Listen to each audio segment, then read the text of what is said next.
Welcome everyone present here. As you know that we have been discussing the chapter Nationalism in India, and now we have reached to the point from where we have to discuss about a very important and very crucial movement organized by Mahatma Gandhi and known as civil disobedience movement, and it was organized in uh, 1930 with the start of the Salt March. But prior to discussing this civil disobedience movement, let me once again recap the earlier topics. First of all, we had discussed about the effect of the First World War on Indian society and economy. Then we had discussed about the three back-to-back satyagrahas organized by Mahatma Gandhi. Then we had discussed about the Rolex Satyagraha. Then we had discussed about the Khilafat and non-cooperation movement together with different strands in the Khilafat and non-cooperation movement. And after Mahatma Gandhi called off the non cooperation movement in February 1922 due to being it violent at Chauri Chara Place in Uttar Pradesh, the 3 and 4 incident took place in India, which shaped and gave direction to the further course of action taken by Mahatma Gandhi in freedom struggle. The first was the few people in Congress were fed up with the way of Mahatma Gandhi organizing this movement and regularly calling it off due to being it violent. And they were C.R. Das and Motilal Nehru. They were ready to return to the provincial election, which were scheduled to be organized as per the Government of India Act 1919, and they were of opinion that they will prefer to oppose the British governments from within the council and look for the reforms, and it is only possible due to participating and get elected in the provincial elections. But some radical minded people like Jawaharlal Nehru and Subhash Chandra Bose, they were of some aggressive mind, and they thought that they have no preference less than Purna Swaraj.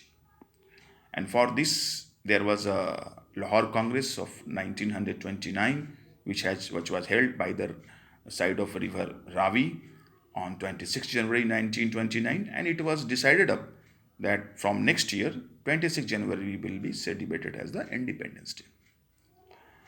Then there was a major development, and that was the boycott of the Simon Commission, because Simon Commission was appointed by Tory government in Britain to suggest some constitutional reforms in India, but there was no any Indian member. So India opposed it. Indian people opposed it when Simon Commission visited India, and after that, Mahatma Gandhi was of opinion, and after that, there was the incident of Lahore Congress, and the resolution for the Purna Swaraj was passed in Lahore Congress on 26 January 1929. And after that, it was decided that a very big movement will be organized in India, and it will be called as a civil disobedience movement.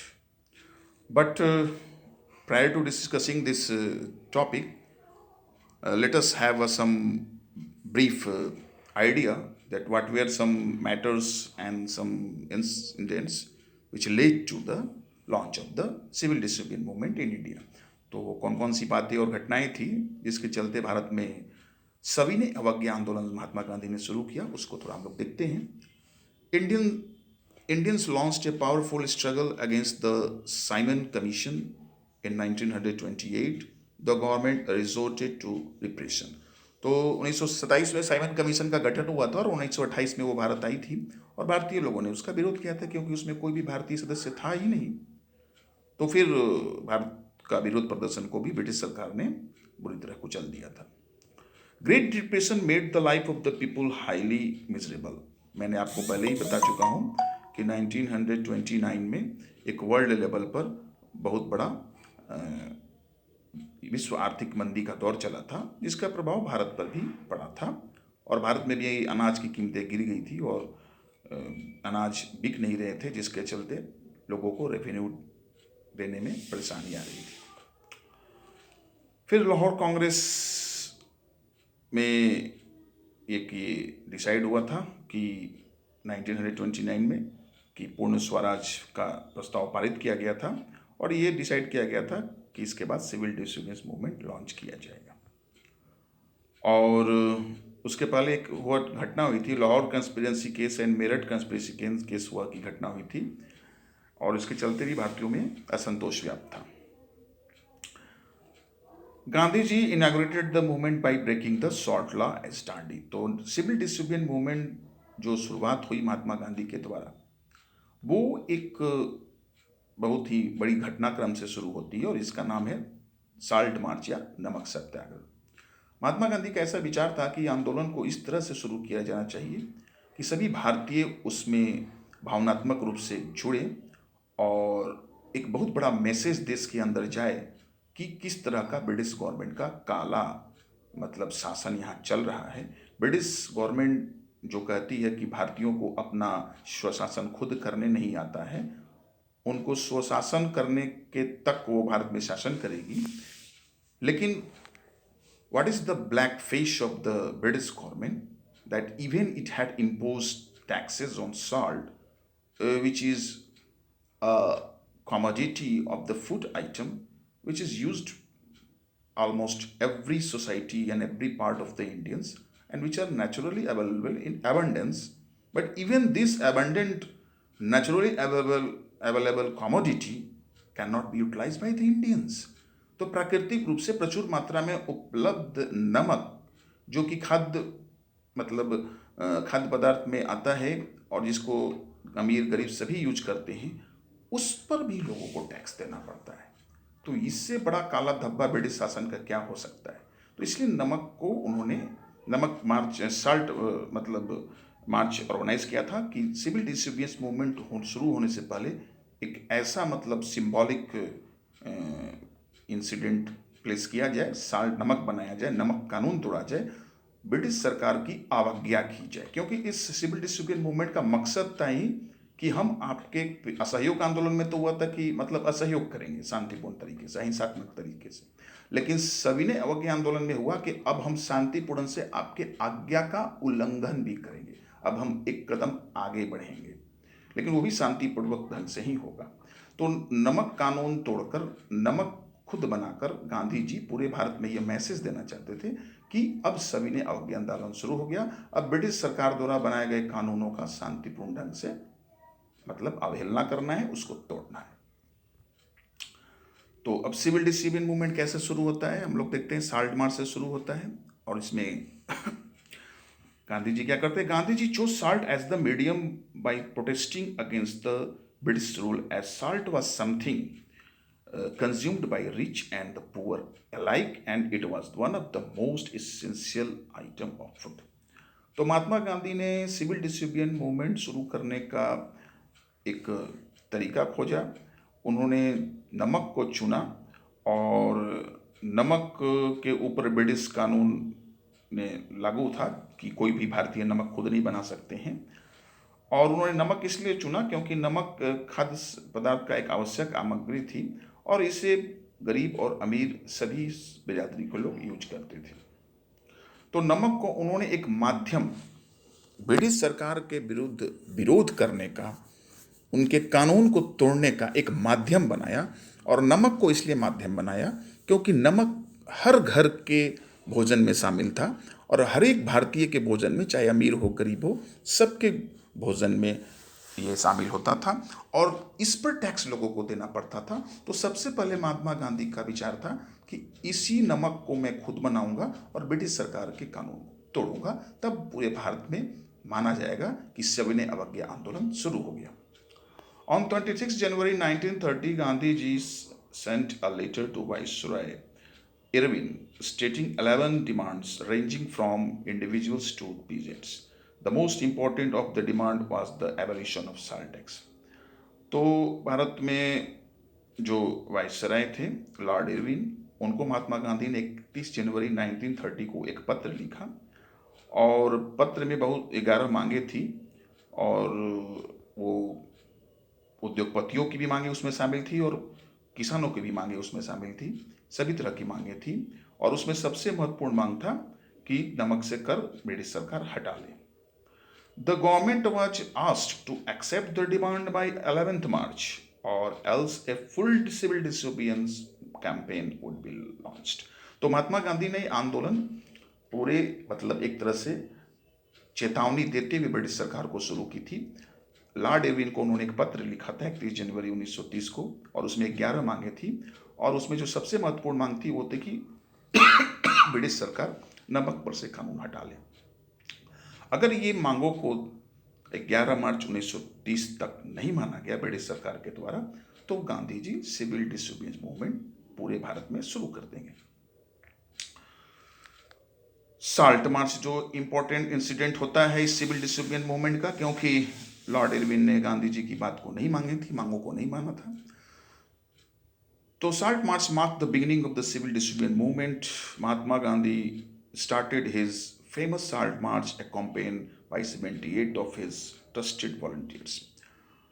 It started from Mahatma Gandhi ashrams in Sabarmati to the Gujarat coastal town of Dandi, spanning a distance of 240 miles.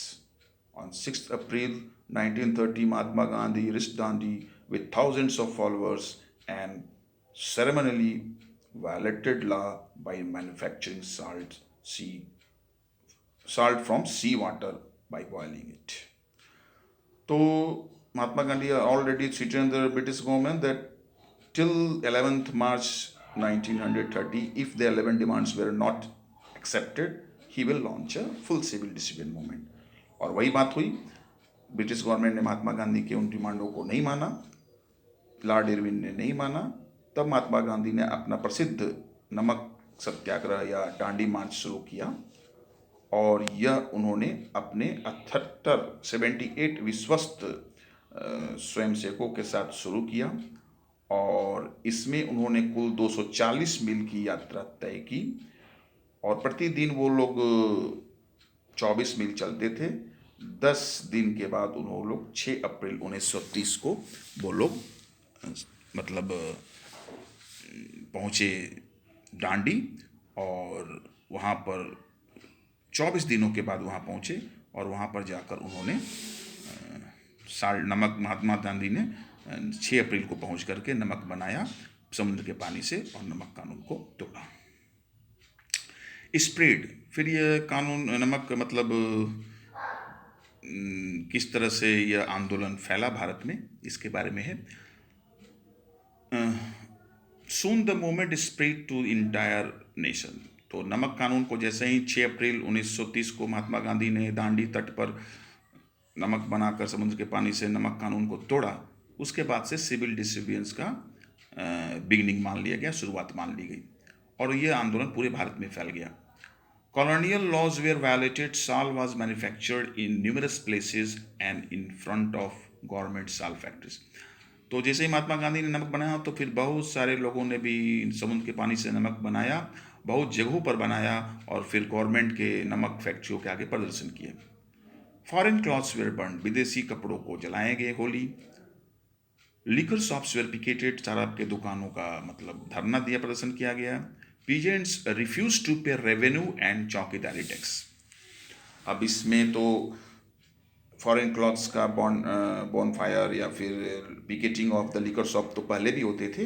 अब इसमें पहली बार जो नई बात आई वो क्या थी कि किसानों ने और चौकीदारों ने टैक्स देने से मना कर दिया, क्योंकि कानून का उल्लंघन करना था। विलेज ऑफिशियल रिजाइन्स, गांव के कर्मचारियों ने रिजाइन कर दिया। In many places people violated laws, forest law by going into reserve forest for collecting wood and graze cattles. तो मतलब जहाँ पर मैंने ट्राइबल पीपल लगते थे, और फॉरेस्ट एरिया में लोगों ने फॉरेस्ट कानून का भी उल्लंघन किया। रिजर्व फॉरेस्ट में वो अपने मवेशी चराने ले गए, और वहाँ से फायरवुड भी कलेक्ट किया। गवर्नमेंट ने फिर इसका रिस्पांस कैसे किया? गवर्नमेंट जब ये मतलब सिविल डिसोबीडियंस पूरे भारत में फैलने लगा, किसानों ने और चौकीदारों ने टैक्स देने से मना कर दिया, गवर्नमेंट ऑफिसर्स रिजाइन कर दिया, फॉरेस्ट लॉ का वायलेशन हुआ, तो फिर गवर्नमेंट इसके अगेंस्ट में क्या क्या की। In April 1930 Abdul Ghaffar Khan was arrested. तो Abdul Ghaffar Khan was devout disciple of Mahatma Gandhi. Mahatma Gandhi के बहुत बड़े वो मतलब सीमांत गांधी उनका नाम था, उनके अनुसरक थे, और उनको अप्रैल 1930 में गिरफ्तार कर लिया गया। इन मई 1930 गांधी जी वर अरेस्टेड। मई में 1930 में महात्मा गांधी को भी अरेस्ट कर लिया गया। Peaceful satyagrahis were attacked and women and children were beaten by the government and about 1 lakh people were arrested. तो गवर्नमेंट ने काफ़ी बुरी तरह से इस आंदोलन को चलना शुरू किया। 1930 में खान अब्दुल गफ्फार खान को गिरफ्तार किया गया। मई में 1930 में गांधी जी को गिरफ्तार किया गया। फिर शांतिपूर्ण सत्याग्रहियों और जिसमें कि महिलाएं और बच्चे शामिल थे उनके ऊपर भी लाठियाँ बरसाई जाने लगी और लगभग 1 लाख लोगों को अरेस्ट कर लिया गया। तो ये सब चल रही थी। इसी में एक बहुत बड़ी घटना हुई जिसका नाम है गांधी इरविन पैक्ट। इस आंदोलन के दौरान जब भारतीय लोग आंदोलन कर रहे थे मतलब ब्रिटिश कानूनों का उल्लंघन कर रहे थे और लगभग 1 लाख लोग जब बंदी बना लिए गए तो लॉर्ड इरविन जो वायसराय थे वो गांधी जी के साथ एक समझौता करते हैं जिसका नाम है Gandhi Irwin pact. On 5 March Gandhi ji called off the movement to entering into a pact with viceroy Lord Irwin. He consented to participate in the round table conference and the government agreed to release the people who were kept into the jail. तो Gandhi Irwin pact 5 मार्च 1931 को हुआ और इसमें हुआ कि Gandhi ji round table conference गोलमेज सम्मेलन जो ब्रिटेन में होगा वहाँ पर भाग लेंगे और ब्रिटिश गवर्नमेंट ने जो बंदियां बनाए थे भारतीय लोगों को उसको छोड़ने का मतलब निश्चय किया इस संधि के द्वारा। In December 1931 Gandhi ji went to London for the second round table conference. The conference held was unfavourable as nothing fruitful came out of it for India. तो फर्स्ट राउंड टेबल कॉन्फ्रेंस का तो कांग्रेस ने बहिष्कार ही किया था। ये सेकेंड राउंड टेबल कॉन्फ्रेंस था जो दिसंबर में 1931 में हुआ और महात्मा गांधी वहाँ गए थे लेकिन इसमें कोई मतलब फ्रूटफुल रिजल्ट नहीं निकला और ये फेल हो गया राउंड टेबल कॉन्फ्रेंस। तब महात्मा गांधी फिर इंडिया लौट कर आए। वेन महात्मा गांधी और आए तो उन्होंने फिर से रीलॉन्च किया सिविल डिसोबीडियंस मूवमेंट को क्योंकि मार्च 1931 में गांधी इरविन पैक्ट में महात्मा गांधी ने सिविल डिसोबीडियंस मूवमेंट को रोक दिया था। तो when Mahatma Gandhi returned from round table conference, he discovered that the Ghaffar Khanwats and Jawaharlal Nehru were in jail and the Congress had been declared illegal and a series of procedures had been enforced to prevent meetings, demonstrations and boycotts. तो जब गांधी जी लौट कर आते हैं London से second round table के असफल होने के बाद तो पाते हैं कि यहाँ पर भारत में बुरी तरह से मतलब ब्रिटिश गवर्नमेंट सत्याग्रहियों और मतलब आंदोलनकारियों को दबा कर रखी है। खान अब्दुल गफ्फार खान और जवाहरलाल नेहरू ऑलरेडी जेल में थे और कांग्रेस को इल्लीगल घोषित कर दिया गया था और किसी भी तरह के प्रदर्शन बाइकाट और मीटिंग करने पर कानूनी पाबंदी लगा दी गई थी।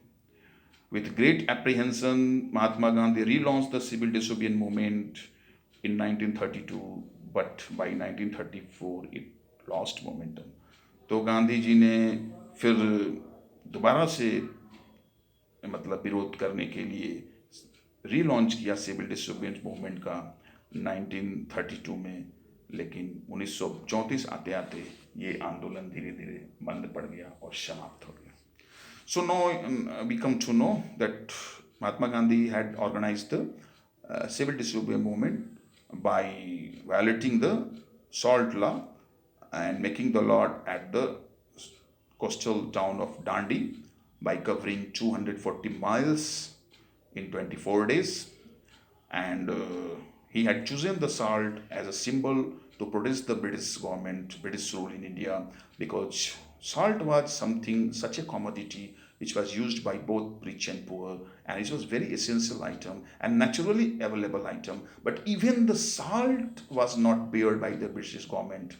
The people of India had to pay taxes on it, and to represent the black face of the British rule in India, Mahatma Gandhi chosen salt, that it will not only unite the rich and poor and every community of India against the Britishers, but he also wanted to reflect the black face of the British government. He had also called that this is the black face of the British government in India.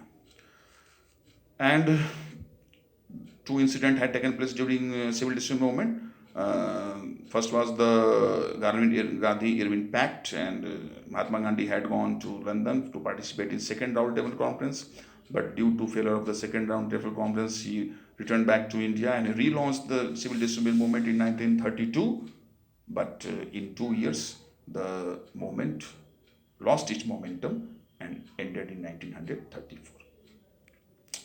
So now we have seen the civil disobedience movement, and then we will see that what sort of people participated in, which social groups participated in, and how did they perceive the movement, and what were their form of participation and protest against the British government.